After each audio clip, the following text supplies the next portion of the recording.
할렐루야. 하나님은 영이시니 예배하는 자가 영과 진리로 예배할지니라. 아멘.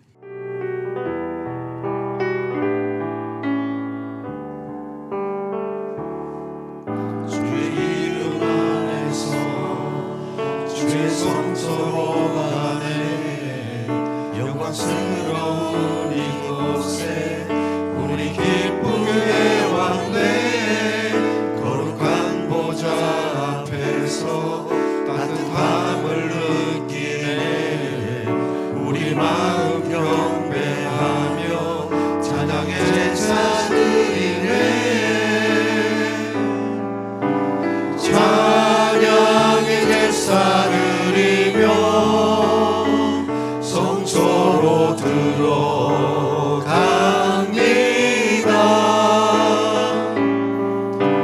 찬양의 제사 드리며 성소로 들어갑니다.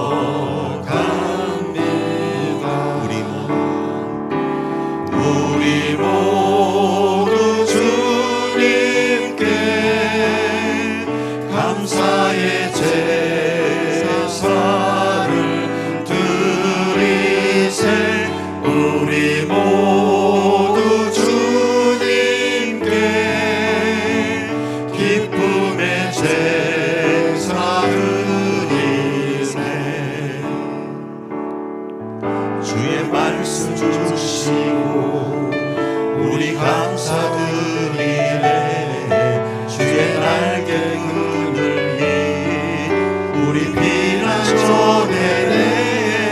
주의 길을 따르며 우리 주께 순종해. 모든 상황 속에서도 찬양의 제사 드리네. 찬양의 제사 드리며 성소로 들어갑니다.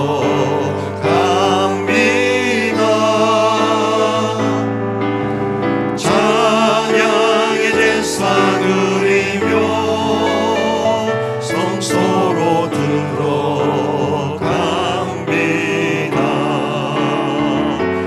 우리 모두 주님께 감사의 제사를 드리세. 우리 모두 주님께 기쁨의 제사 드리. 찬양의 제사, 찬양의 제사 드리며 성소로 들어갑니다.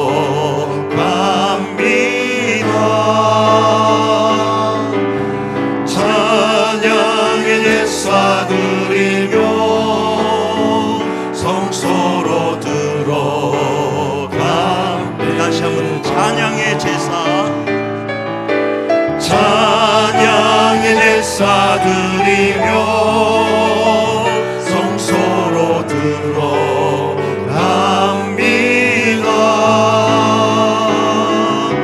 찬양의 제사 드리며 성소로 들어갑니다. 우리 모두 주님께, 우리 모두 주님께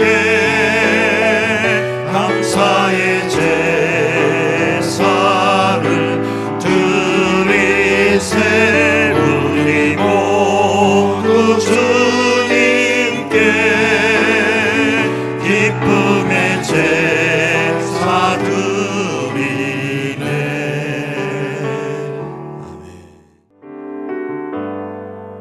하늘의 문을 여소서.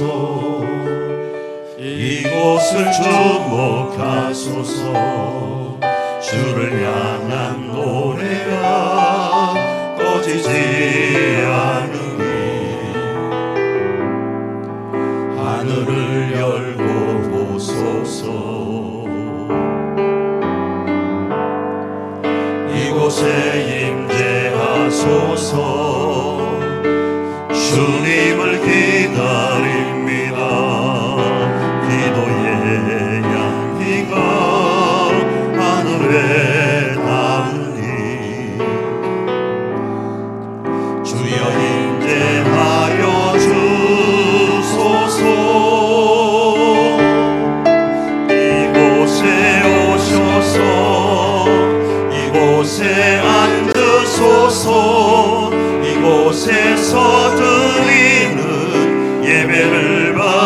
받으소서. 주님의 이름이 주님의 이름만이 오직 주의 이름만 이곳에 있습니다. 이곳에 오셔서 이곳에 앉으소서. 이곳에서 드리는 예배를 받으소서. 주님의 이름이 주님의 이름만이 오직 주의 이름만 이곳에 있습니다.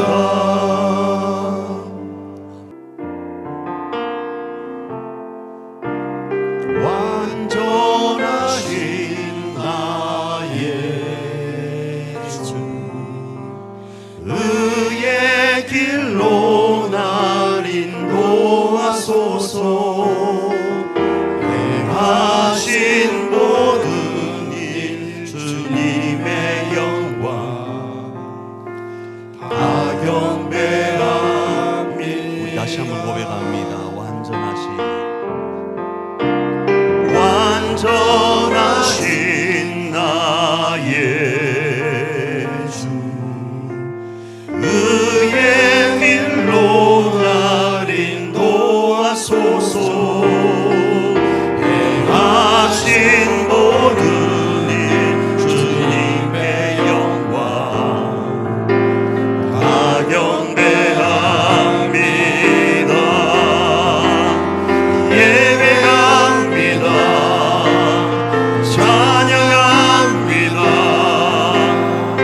주님만 날 다스리소서. 예배합니다. 찬양합니다. 주님 홀로 높임 받으소서. 예배합니다. 예배합니다. 찬양합니다. 주님만 날 다스리소서. 예배합니다. 찬양합니다. 주님 홀로 높임 받으소서. 이 자리에 일어나서 높이 하나님을 찬양합니다.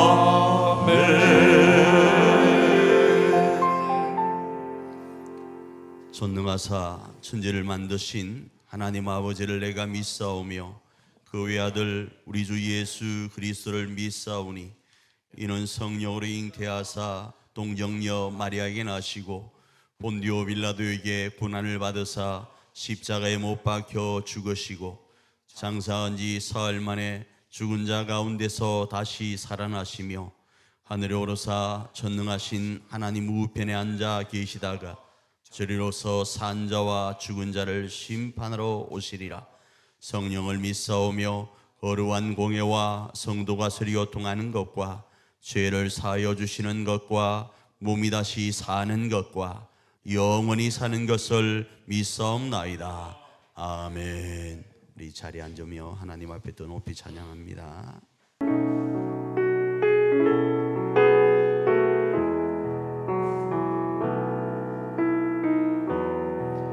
주께서 높은 보좌에 앉으셨는데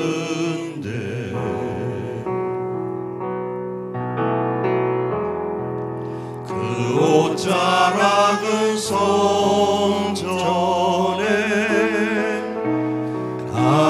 가득하도다.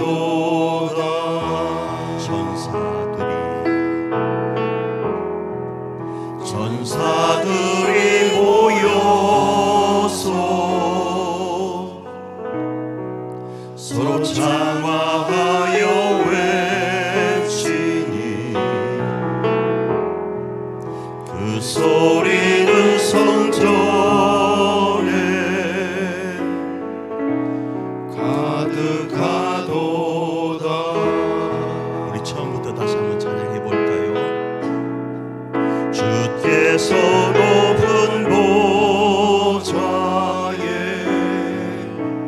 앉으셨는데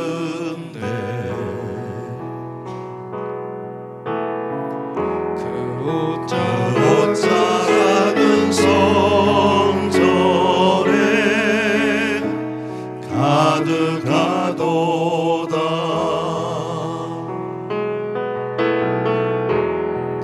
천사들이 모여서 서로 장화하여 외치니 그 소리는 성전에 가득하도다.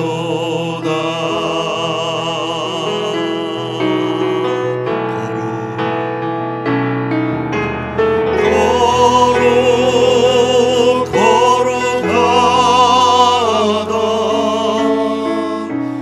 만군의 여호와 그 영광이 온 땅에 충만하시도록 거룩하다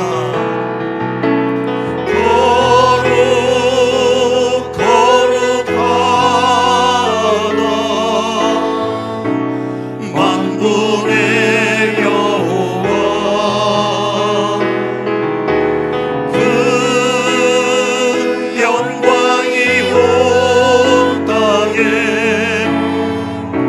충만하신. 우리 다시 한번 고백합니다.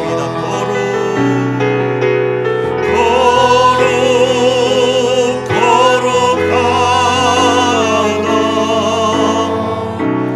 만군의 여호와 그 영광이 온 땅에 충만하시도다.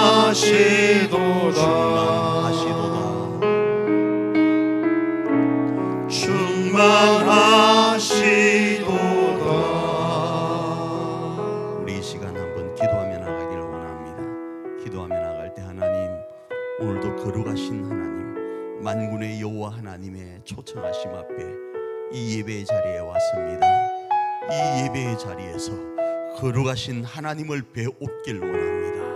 그리고 그 하나님으로 말미암아 나의 모든 허물과 죄와 약함과 연약함은 사라지고 오롯이 우리를 구속하신 주만이 드러나는 이 시간, 주만이 홀로 영광 받는 이 시간 되어질 수 있도록 은혜 베풀어 달라고 이런 시간 우리 합심으로 한번 기도하며 나아갑니다.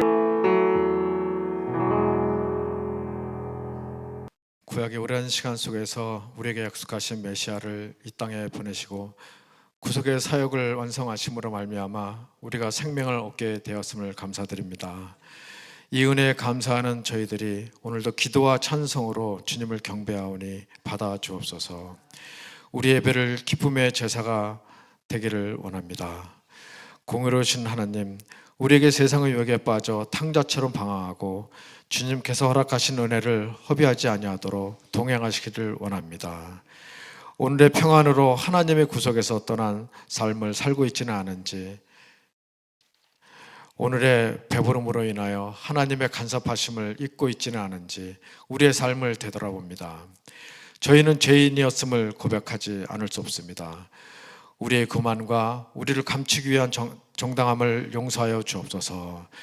크신 은혜를 베푸사 우리가 십자가의 보혈의 능력으로 정결한 몸과 마음으로 거듭나게 하옵소서. 오늘 이 시간 주님께 예배드리는 이 모습이 바로 십자가의 사랑 앞에 죄사함을 받는 인생들의 삶인 것을 믿습니다. 주님 앞에 예배할 때마다 못 박혀 죽으신 주님을 기억하며 주님의 몸 위에서 쏟아지는 십자가 보혈에 저희 영혼이 잠기는 놀라운 은혜가 있게 하옵소서. 우리의 마음을 깨끗게 하사 주의 영광을 보게 하여 주옵소서. 우리의 입술을 정하게 하사 우리로 하나님의 영광을 찬양하게 하여 주옵소서. 신령한 길을 열어주사 진리의 말씀을 듣게 하여 주옵소서. 온 심령이 새롭게 창조되고 평안한 육신이 치유함을 얻을 수 있는 귀한 시간이 되기를 원합니다. 우리를 향하신 선하심과 인자하심을 찬양합니다. 오늘도 십자가의 복음을 설교하시는 우리 이진철 담임 목사님을 십자가의 능력으로 붙드시고 말씀을 듣는 저희 모두는 우리의 삶을 붙들고 계시는 주님의 은혜를 깨닫게 하옵소서. 주님의 몸된 교회를 위하여 몸바쳐 충성하는 일꾼들을 붙잡아 주시고 저들의 수고가 더해질 때마다 신령한 주의 은혜를 맛보게 하옵소서. 지금은 예배의 처음 시간이오니 마치는 시간까지 함께 하시고 주님 홀로 영 받으시기를 원하오며 우리를 죄에서 구원하신 예수 그리스도의 이름으로 기도드립니다.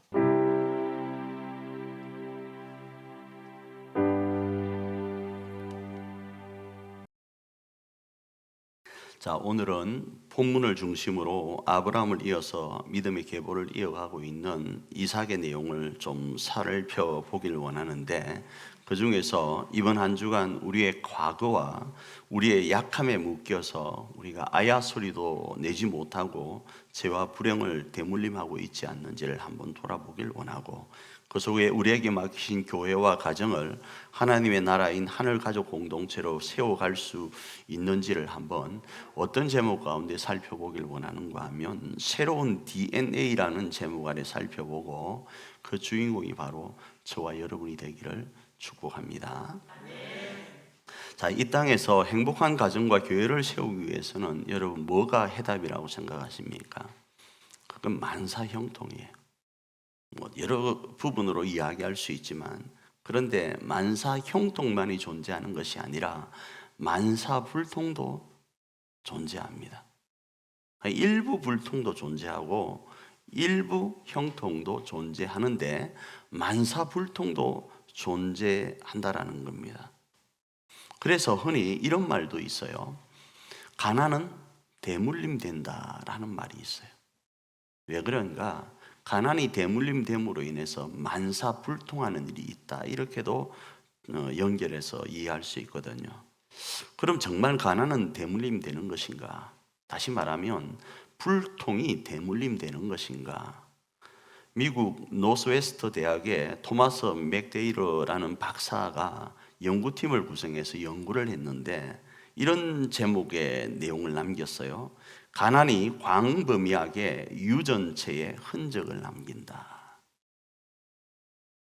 그걸 발견하고 미국 피지컬 인류학 저널에 발표를 했어요. 다시요. 가난이 광범위하게 유전체에 흔적을 남긴다.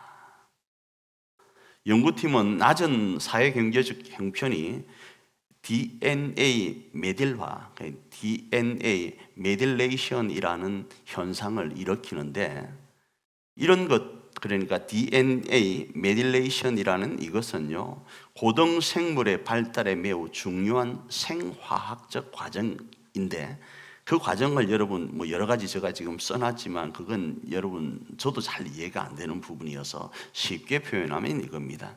가난은 게놈에 있는 유전자의 10%에게 흔적을 남긴다라는 거예요. 자, 그래서 이 부분을 제가 성경적으로 접근하면 만사불통과 가난과 질병, 불행의 원인은 근원적이고 근본적으로 무엇과 연결이 되는가 하면 죄와 연결이 되어요. 죄가 만사불통의 원인인 이유가 뭔가 하면, 형통은 하나님과 관계가 있는데 죄가 하나님과의 관계를 막아요.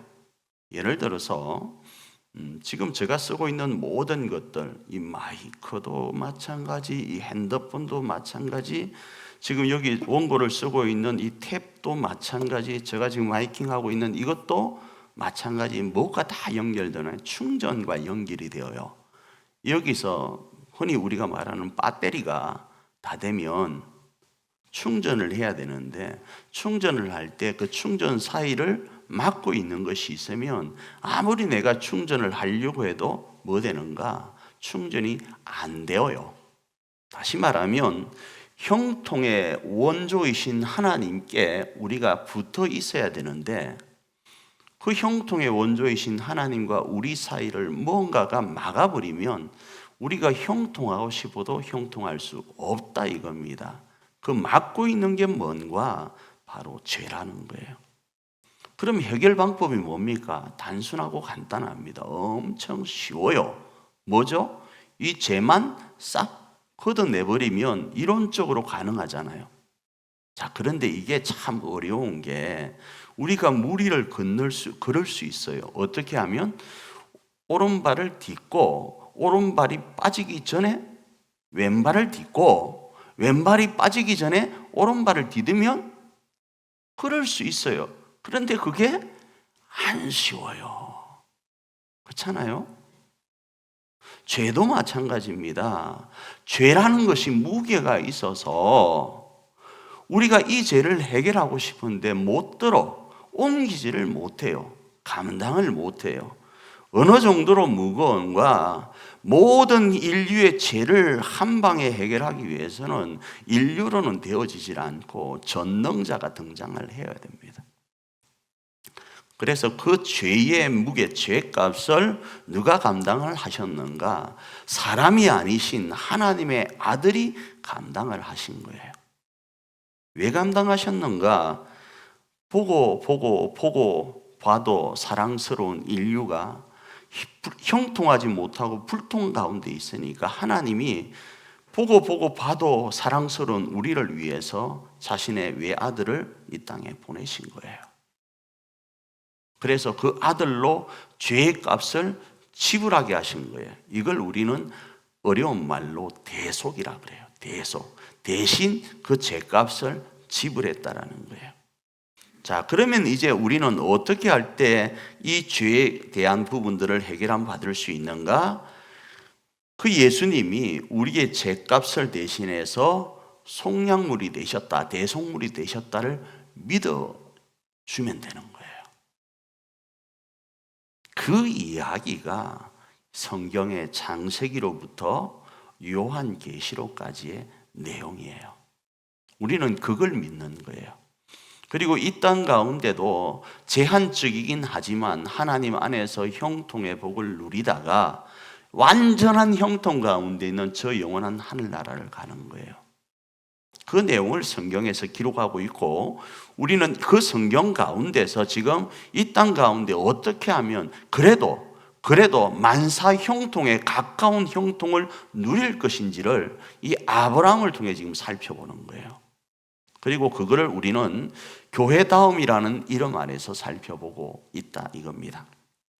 그 중에 오늘 이삭에 대한 부분을 살펴보는데, 자, 이삭의 부분을 살피기 전에 오늘 본문 배경을 잠시 설명을 드립니다. 오늘 본문의 배경은 아브라함이 137세에 자신의 부인 사라를 여입니다. 여인다는 표현이 맞나요? 아내가 죽습니다. 137세에. 이삭이 몇 세에 태어났죠? 100세에. 그러니까 이삭이 37 되던 때에, 그리고 140세 되던 때에 이삭이 40세에 결혼을 합니다. 그리고 아브라함은 175세에 죽습니다. 대충 이제 머리에 감 왔죠? 다시요. 137세의 아내 사라의 죽음을 맞이하고 140세의 아들이 결혼을 하고 175세에 죽게 된다라는 거예요. 그러니까 사라는 아들의 결혼을 보지 못하고 죽었다, 이렇게 정의할 수 있을 겁니다. 자, 두 번째 이삭이 어디에 거주했는가? 아버지는 브엘세바라는 곳에 거주했는데 이삭은 브엘라 헤로이라는 곳에 거주합니다. 브엘라 헤로이가 어느 곳인가 하면 그 뜻은 이런 겁니다. 여호와의 이름을 나를 살피는 하나님으로 정한 곳이에요. 여호와는 어떤 분인가? 나를 살피신다가 브엘라 헤로이예요. 이 이름이 출발된 것은 하가리가 임신을 했습니다. 우리가 다루지는 않았는데 하가리가 임신을 했어요. 임신을 하고 보니까 자기의 주인인 사라를 핍박해요. 왜? 사라는 아기를 못 가지니까. 그래서 핍박을 하니까 사라가 열이 나가지고 이 애한테 구박을 해버리는 거예요. 그러니까 구박이 심했던 모양이에요. 임신한 상태로 도망을 갑니다. 도망을 가서 그 한 곳이 어딘가 하면 브엘라 헤로이라는 곳입니다. 그 브엘라 헤로이에서 하나님이 하갈에게, 하갈아, 네 마음 내가 안다. 다시 돌아가서 너 주인한테 잘해라. 내가 네 뱃속에 있는 애도 기억하고 챙길게. 이런 이야기를 하게 되어요. 그 장소가 어디라고요? 브엘라 헤로이입니다.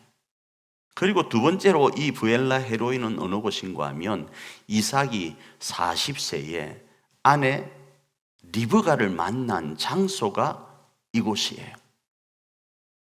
또 이 브엘라 헤로이는요, 이 이삭에게 특별한 장소인 것은 이삭은 어떤 면에서 마마보이였어요. 그래서 엄마가 37에, 자기 나이 37에 돌아가실 때까지 엄마 품에서 떠나지 않는 느낌이 들어요. 그런 상태에서 어머니가 죽었어요. 그 슬픔이 얼마나 컸던지 3년이 지나는 동안도 그 어머니의 슬픔을 이기지 못하고 있었던 것 같아요. 그런데 그 어머니를 여인 슬픔을 위로한 이가 누구인가 하면 리브가인 거예요. 그리고 그 리브가를 만난 장소가 브엘라 헤로이인 거예요. 창세기 24장 67절입니다. 이삭이 리브가를 인도하여 그의 어머니 사라의 장막으로 드리고 그를 맞이하여 아내로 삼고 사랑하였으니 이삭이 그의 어머니를 장례한 후에 위로를 얻었더라. 자, 이런 상태에서 이삭은 브엘라 헤로이에 거주했는데 이삭의 삶이 형통했을까? 여러 가지 어려움이 있어요. 아브라함처럼 말이죠. 첫 번째, 이삭에게 닥친 환경이 어떠한가? 이복 형제, 그러니까 아까 하갈의 아들인 이복 형제 이스마엘의 영향력 아래 있었습니다. 브엘라 헤로이라는 그 지역은 말이죠. 그래서 이복 형제 이스마엘의 영향력이 어느 정도인가 하면 이스마엘의 자손들이 12 지도자를 두고 있을 정도였어요. 창세기 25장 16절입니다. 읽습니다. 시작. 이들은 이스마엘의 아들들이요 그 촌과 부락대로 된 이름이며 그 족속대로는 12 지도자들이었더라. 이렇게 되어 있습니다. 이 촌과 부락대로 된 이름이라는 이 말은 이들의 이름이 그 나라의 이름이 된 거예요. 그 도로명이 되고 그 지역명이 되고 그 나라의 이름이 되었다 이겁니다. 그 정도로 영향력이 있었다 이겁니다. 그런데 이렇게 영향력이 있는 이스마엘의 자손들이 어디에 살았는가 하면 이들 근처에 산 거예요. 브엘라 헤로이 근처에 살았다 이겁니다. 근거리 바로 수르 광야에 살고 있었는데 성경에서는 술광야, 수르 광야라고 해요. 그게 어딘가 하면 모세가 나중에 등장하겠는데 모세가 이스라엘 백성들에게 물을 낸 마라라는 셈이 있어요. 그 지역에 출애굽 과정 가운데 있었던 창세기 25장 18절입니다. 읽습니다. 그 자손들은 하일라에서부터 아수르로 통하는 애굽 앞술까지 이르러 그 모든 형제의 맞은편에 거주하였더라. 자, 두 번째로 이삭에게는 이 이스마엘 외에 또 하나는 자녀가 없었다라는 거예요. 창세기 25장 21절 앞부분입니다. 읽습니다. 시작. 이삭이 그의 아내가 임신하지 못함으로. 자, 이삭이 그의 아내가 임신하지 못했는데 얼마나 임신을 못했는가? 20년 동안 임신을 못합니다. 20년 동안요.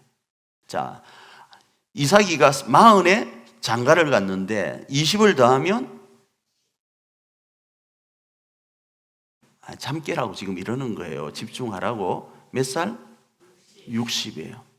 아버지가 부름을 받을 때가 75세, 별반 차이 안 나요. 60세가 될도록 아기가 없는 거예요. 그런데요, 재밌는 표현은요, 성경이 참 읽다 보면 재밌습니다. 아버지가 몇 살까지 살았다고요? 175. 자, 그러면 이삭이가 60 되면 아버지는 160. 계산하기 쉬우라고 성경은 이랬는 것 같아. 계산하기 쉽죠? 그럼 아직 15년을 더 살잖아요. 그런데 죄송합니다. 아브라함은 그때 아기를 붕붕 낳고 있어요. 몰랐어요? 자기 아들은 지금 20년 동안 아기가 없는데 사라가 137에 죽었잖아요. 자기 그때 그 세장가를 갔는데 애가 계속 다 생기는 거예요. 환장하지. 자기 아들은 아기가 안 생기는데. 이 부분은 제가 다시 나중에, 지금은 웃지만 그 의미가 있습니다. 어쨌든 이삭은 20년 동안 아이가 없었습니다. 세 번째로 어떤 문제가 생기는가? 그때 흉년이 들어요. 그래서 브엘라 헤로이를 떠나서 어디로 가는가? 그랄이라는 지역으로 갑니다. 그래서 그랄 아비멜렉의 땅으로 들어가는데, 이건 아버지 아브라함이 본토 친척 아버지 집을 떠나는 것과 같은 느낌이에요. 쉽지 않습니다. 자기의 꿈과 자기의 위로와 자기의 모든 것들이 있던 브엘라 헤로이를 떠나 그랄로 가는 건 어려운데 왜 갔는가? 흉년이 들었어요. 그런데 오늘 읽지는 않겠지만 이삭은 어디로 처음에 내려가려고 했는가 하면 애굽으로 내려가려고 했었어요. 그때 하나님이 나타나서 막으십니다. 자, 그 장면은 오늘 시간 관계 때문에 넘어갑니다. 자, 그래서 아브라함이 본토 친척 아비 집을 떠나는 것과 같고, 아버지 아브라함이 애굽과 그랄 두 군데로 아버지가 갔었거든요. 그것과 너무 유사합니다. 그리고 그곳에서 죽음의 공포를 느낍니다. 누가요? 이삭이요. 마치 아버지 아브라함이 느꼈던 것처럼 말이죠. 그래서 어떻게 하는가? 아버지가 자신의 아내 사라를 누이라고 속인 것처럼 이삭도 자기의 아내 리브가를 누이라고 속입니다. 창세기 26장 7절입니다. 읽습니다. 시작. 그곳 사람들이 그의 아내에 대하여 물으매 그가 말하기를 그는 내 누이라 하였으니 리브가는 보기에 아리따움으로 그곳 백성이 리브가로 말미암아 자기를 죽일까요? 그는 내 아내라 말하기를 두려워함이더라. 자, 이렇게 이야기를 하고 있는 거예요. 아버지 아브라함과 너무 많이 닮은 모습을 보이지 않나요? 저는 이걸 육체적인 생물학적 DNA로 표현하긴 좀 그렇지만 환경적 DNA라고 표현을 했을 때 너무나도 많이 닮아가요. 근데 오늘 우리의 삶도 마찬가지. 우리가 살아가는 삶에는 지금 네 가지만 제가 말씀을 드리는데 더 다른 게 있습니다. 이복 형제 이스마엘의 두려움, 자녀가 없는 두려움, 흉년에 대한 두려움, 죽음에 대한 두려움, 이런 것들이 있어요. 그런데 이제 여기서 약간 사이드로 살짝 빠지면,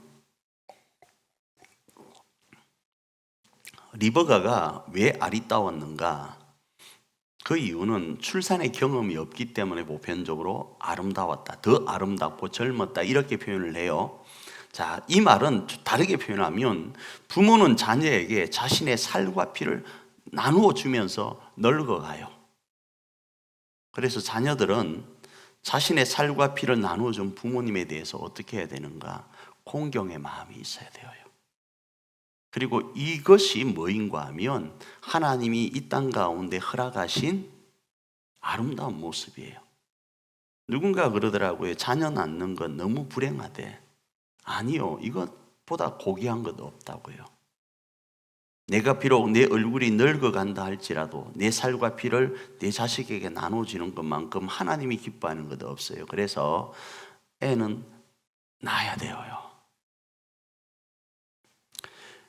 이것과 연결해서 예수님께서도 자신의 살과 피를 우리에게 나눠주셨다로 적용해보면, 하나님은 자신의 그 얼굴이 늙어지는 것, 인간적 표현입니다. 자신의 외모를 우리를 위해서 바친 것으로도 이해할 수 있습니다. 제가 번외 사이드로 살짝 빠졌다 말씀드렸습니다. 어찌됐든 아브라함처럼 자신의 아내를 누이라고 속이는데 이런 모습은 아버지와 너무 유사하다라는 겁니다. 자, 이런 환경 속에 있을 때 그럼 해결 방법이 어떻게 있을까요? 어떤 게 있겠습니까? 해결 방법은요, 이런 상황 속에 있을 때 해결 방법에 대해서 성경은 이렇게 말씀합니다. 첫 번째, 흉년과 자손에 대해서 그 부분은 하나님께서 이삭에게 아브라함과의 언약을 갑자기 벼랑간 뜬금없이 언급을 하십니다.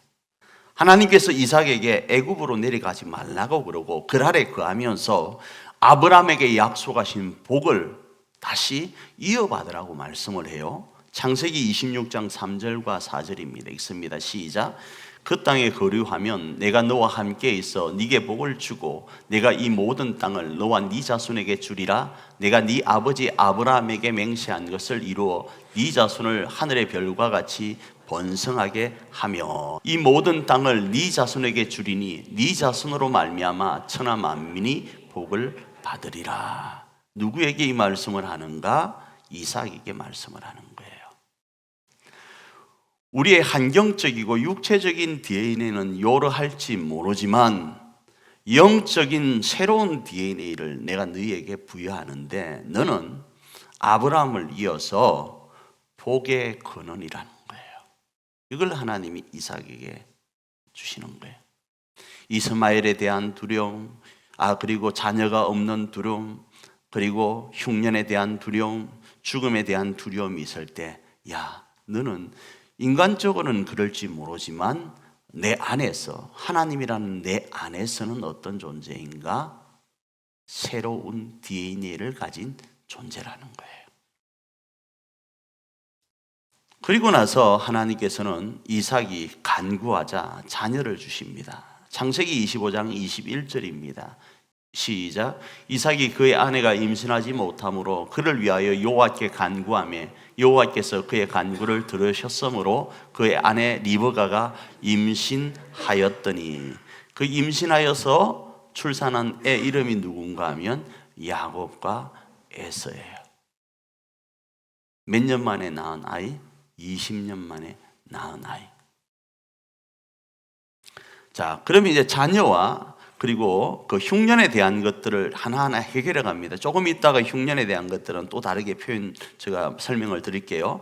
자, 그 다음 이제 그랄 땅에서의 두려움에 대한 것들을 하나님이 어떻게 해결해 가시는가? 하나님께서 그랄 왕 아비멜렉으로 리브가가 이삭의 아내임을 알게 하십니다. 창세기 26장 8절입니다. 읽습니다. 이삭이 거기 오래 거주하였더니 이삭이 그 아내 리브가를 끼얹는 것을 블레셋 왕 아비멜렉이 창으로 내다본지라. 자, 여기서 20년을 거주했는지는 모르지만 상당한 기간 동안, 임신하는 기간 동안 거주했을 것으로 보아요. 어디에서요? 그랄에서요. 그 두려움 안에서요. 근데 그 두려움을 하나님은 아비멜렉으로 이삭의 아내가 리브가임을 알게 하심으로 해소시켜 나갑니다. 그리고 아비멜렉이 자기 국민들에게 이야기해서 누구든지 이삭의 아내를 건드리는 사람은 가만두지 않겠다고 공포를 해버립니다. 그래서 하나님께서 아브라함 때처럼 이삭을 지키고 계심을 알 수 있어요. 자, 그리고 아까 흉년과 함께 이 그랄에서 하나님이 약속하신 대로 거부가 되게 하시는데 창세기 26장 12절과 14절까지 읽습니다. 시작. 이삭이 그 땅에서 농사하여 그 해에 100배나 얻었고 여호와께서 복을 주심으로 그 사람이 장대하고 왕성하여 마침내 거부가 되어 양과 소가 때를 이루고 종이 심이 많음으로 이렇게 말씀을 하고 있어요. 하나님의 약속은 하나하나 이루어져 가고 있는 거예요. 인간의 DNA와 환경적 DNA는 어떠할지 모르지만 이삭에게 주어진 영적 새로운 DNA인 영적 축복권이 그에게 있다 보니까 이삭은 그 환경을 초월하여 이렇게 되어가는 겁니다. 하나님께서 아브라함 때처럼 이삭을 부자가 되게 하시는 거예요.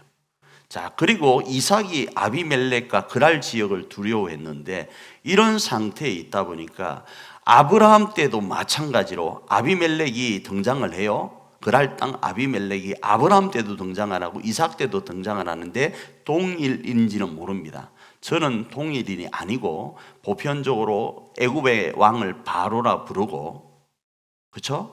바로라고 부르는 것처럼 아비멜렉이란 이름이 1세나 2세, 3세로 그랄에서 이렇게 진행되었다고 봐요. 어찌되었든 아브라함 때도 아비멜렉이 아브라함과 함께 하시는 하나님을 두려워해요. 마찬가지로 오늘도 새로운 DNA로 살아가고 있는 이삭을 도리어 아비멜렉이 두려워합니다. 창세기 26장 28절과 29절입니다. 읽습니다. 그들이 이르되 여호와께서 너와 함께 계심을 우리가 분명히 보았으므로 우리의 사이 곧 우리와 너 사이에 맹세하여 너와 계약을 맺으라 말하였노라. 너는 우리를 해하지 말라. 이는 우리가 너를 범하지 아니하고 선한 일만 네게 행하여 네가 평안히 가게 하였음이니라. 이제 너는 여호와께 복을 받은 자니라. 이 이야기를 두려워하고 있던 이삭에게 아비멜렉이 내가 너가 두렵다라는 거예요. 마치 하나님께서 아브라함 때처럼 이삭이 여호와의 복 가운데 있음을 알게 하신 것과 같다라는 거예요. 자, 결론입니다. 그럼 이제 우리에게도 해답은 주어졌어요. 분명히 우리 가운데는 죄라는 것과 함께 여러분의 삶 가운데도 왜 나는 되는 게 하나도 없어를 여러분 스스로가 시인할 수 있고 저도 시인할 수 있어요. 그게 사실이거든요. 정말로요. 그런데 되어질 수 있는 방법이 이 성경 안에 있는데 그 성경의 내용을 지금 아브라함 때와 이삭의 때를 동일시해서 바라보니까 해답은 하나로 나오는 거예요. 새로운 DNA가 있다라는 거예요. 영적 DNA가 말이에요. 그래서 결론은 우리가 우리 가정과 교회를 하나님의 나라로 세워감에 있어서 아브라함처럼 이삭처럼 육신적으로는 동일한 어려움과 불통 가운데 있을 수 있다. 오케이. 인정합니다. 그렇죠? 인정하지만 DNA로 표현하면 육신의 DNA가 아브라함이 두려워했던 DNA, 이삭이 그대로 이어받고 그리고 우리의 자녀와 우리의 가정과 우리 교회가 그럴 수 있다는 건 알지만 그러나 그때 아브라함은 남다른 한 가지가 있었다라는 것, 이삭에게 되어지는 DNA, 영적 DNA를 전해 주었다라는 것이 성경의 내용인 거예요. 신약에서는 그 영적 DNA, 되어지는 DNA가 예수의 십자가라는 거예요. 그래서 이 아브라함이 이삭에게 전해준 건 하나님 안에서 우리는 세상을 향한 복의 근원이고 복이다라는 DNA를 아브라함이 이삭에게 전달한 거예요. 그래야 할 때 이삭은 이 사실 때문에 형통한 거예요. 동일한 두려움에 있었지만 말이죠. 만일에 이 DNA를 아브라함이 끊어주질 않았다면, 육체적 DNA를 끊어주지 않았다면 그들은 동일하게 계속적으로 그 어려움 가운데 있을 거예요. 그래서 제가 초두에 그 말씀을 드린 겁니다. 가난이 대물림 될 수 있다라는 이야기를요. 그도 그럴 것이 저 조금 어렵게 살고 있는 국가의 아이들을 뇌 검사를 했는데 가난으로 인한 스트레스가 뇌 활동을 저해한대요. 아까 말한 것처럼요. 다르게 표현하면 오늘 우리가 안 돼 하는 그 스트레스가 내 뇌를 저해하고 내 자녀의 뇌를 저해해서 못하게 만들어가요. 그게 계속 대물림되게 해요. 그런데 하나님은 그런 아브라함, 그런 이삭에게 뭐라고 선언을 했는가? 너는 하나님이란 나 안에서 복의 근원이다. 이 땅을 향한 제사장의 나라다를 선언해버린 거예요. 신약적인 표현으로 하면 우리는 모두 죄 아래에 있어서 허물과 죄로 죽은 존재이지만 예수님께서 우리를 위하여 십자가를 지심으로 우리는 이 땅에 제사장 나라가 되었다라는 거예요. 새로운 피조물이 되었다라는 거예요. 그러면 이제 그 DNA를 가지고 어떻게 할 수 있는가? 한번 해볼 수 있는 거예요. 동일하게 이삭처럼 아브라함처럼 그 두려움과 그 환경과 여건이 우리에게 엄습하고 우리 환경 가운데 주어질 것입니다. 그러나 그거 오케이다 이겁니다. 그런데 우리에게는 저 세상 사람들이 가지지 않는 한 가지가 있는데 그게 뭐라고요? 새로운 DNA, 영적 DNA, 예수의 십자가라는 거예요. 오늘도 우리를 자유케 하시는 하나님의 그 사랑, 대속하셔서 어떤 환경과 여건 속에서도 굴하지 않고 승리할 수 있도록 하신 하나님의 그 엄청난 어마무시한 십자가 사랑을 가지고 나아가면 된다 이야기가 성경의 이야기라는 거예요. 그리고 그 사람이 누구인가? 죄송합니다, 저라는 거예요. 그래서 저한테 잘하라는 거예요. 그죠? 그런데 그 사람이, 저는 저만 그런 줄 알았는데 여러분, 한 사람 한 사람 한 사람 한 사람이라는 거예요. 그래서 그 사람들한테 잘 보여야 되는 거예요.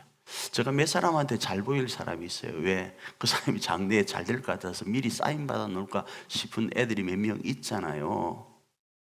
근데 그 사람이 여러분이라는 거예요. 그 사람을 성경은 아브라함에게 이렇게 말씀하죠. 하나님이, 아브라함아, 누군가가 너를 축복하면 내가 그 사람을 축복해 버릴게. 그런데 누군가가 아브라함 너를 저주하면 내가 그 사람 저주해 버릴 거야. 이 정도의 새로운 DNA가 어디 있습니까? 오늘 하나님이 말씀하시는 거예요. 이 목사 걱정 마라. 난 네 키 작고 얼굴 길고 또 나이도 들어가고 말도 서울말도 못 쓰는 너 약함 알아. 그런데 걱정 마. 누군가가 너 하면 내가 그 사람 해버릴 거야. 그런데 야, 키는 비록 적지만 참 멋있다, 잘생겼다, 야, 그러는 사람이 있으면 내가 그 사람 축복할 거야. 이런 이야기잖아요. 그러니 그 백 믿고 목회하는 거예요. 그게 저에게만 있는가? 아니요, 여러분 한 사람 한 사람이 그러다라는 거예요. 그래서 제가 여러분을 함부로 할 수 없고 다른 사람도 여러분을 함부로 할 수 없는 거예요. 함부로 해도 됩니다. 그러면 하나님이 나를 함부로 대해버리는데 어떻게 함부로 합니까? 그 정도로 저와 여러분은 어떤 존재이다? 귀중하고 소중한 하나님의 사람이라는 거예요. 그게 새로운 DNA라는 사실입니다. 이 사실의 주인공이 바로 저와 여러분임을 알고 이번 한 주간도 우리 가정과 교회 안에 하나님의 나라를 힘있게 건설해가는 저와 여러분 되기를 축복합니다.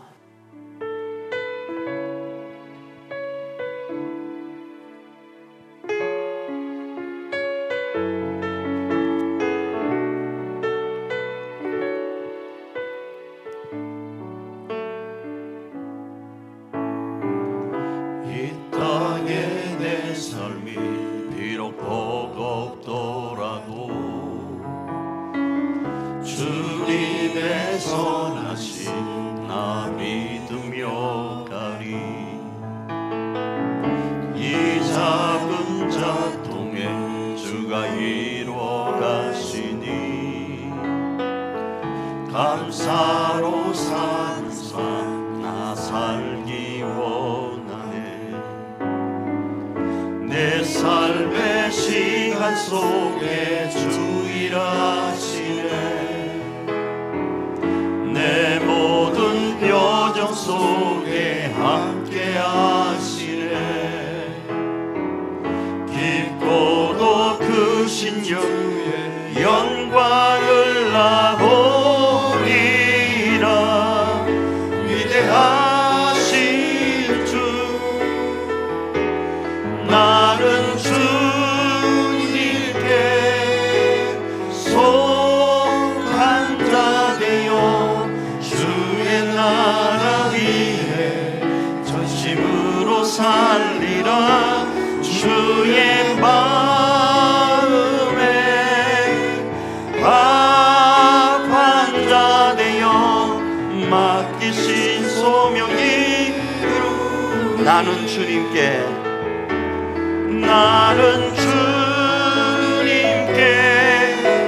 속한 자 되어 주의 나라 위에 전심으로 살리라.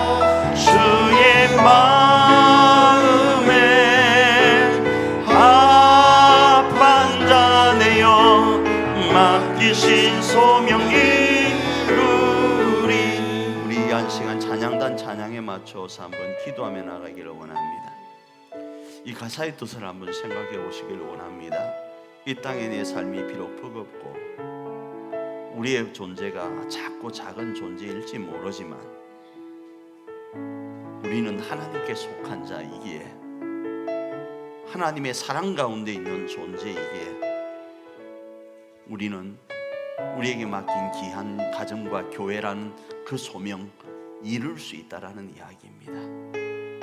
이 시간 기도하며 나갈 때 주님, 그렇습니다. 나는 연약합니다. 나는 부족합니다. 주님, 나로 십자가로 강하게 하여 주시옵소서. 그래, 우리에게 맡긴 교회와 가정을 넉넉히 하나님의 나라로 건설하고 하나님 앞에 섰을 때 너 이 땅에서 무엇하다 왔냐 물으실 때에 내가 몸된 교회와 가정을 세우다 왔습니다 고백할 수 있도록 은혜 베풀어 주시옵소서. 우리 한번 합심으로 기도하며 나아갑니다.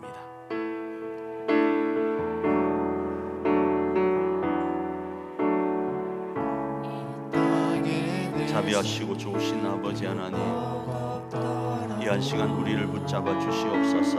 2024년이란 오늘 하루의 시간이, 올해의 시간이 우리 가정과 교회 앞에 버거울 수 있습니다.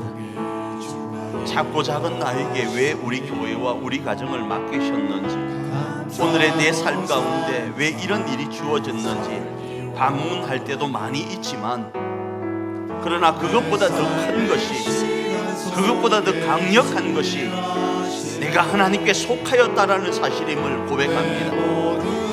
내가 하나님 앞에 속하여 있기에 내 육체와 내 환경의 DNA가 어떠하든 하나님 안에서의 새로운 피조물로서 주의 나라를 위하여, 주의 나라를 내 가정과 교회에 세워감에 있어서 조금도 부족함이 없을 줄 믿습니다. 주님, 우리가 그러할 수 있도록, 우리가 그 안에 승리하여 갈 수 있도록 역사하여 주시옵소서. 역사하여 주시옵소서. 넉넉한 주의 사랑을 인도하셔서 주의 거룩한 뜻이 우리 가정과 교회 안에 세워짐을 보게 하여 주시옵소서. 주여, 그렇게 인도하여 주시옵소서.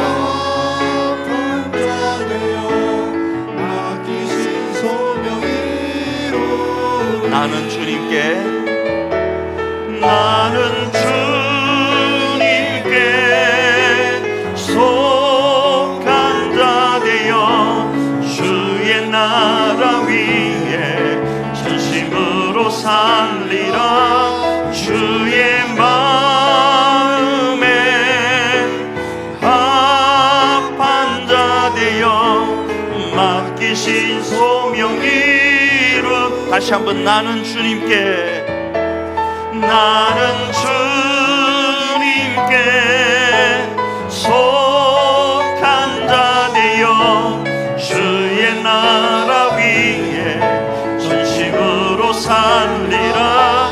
주의 마음에 합한 자 되어 맡기신 소명 이루리. 자비하시고 좋으신 하나님, 이번 한 주간도 이 사실을 부여잡고 아브라함처럼, 이삭처럼 승리하기를 원합니다.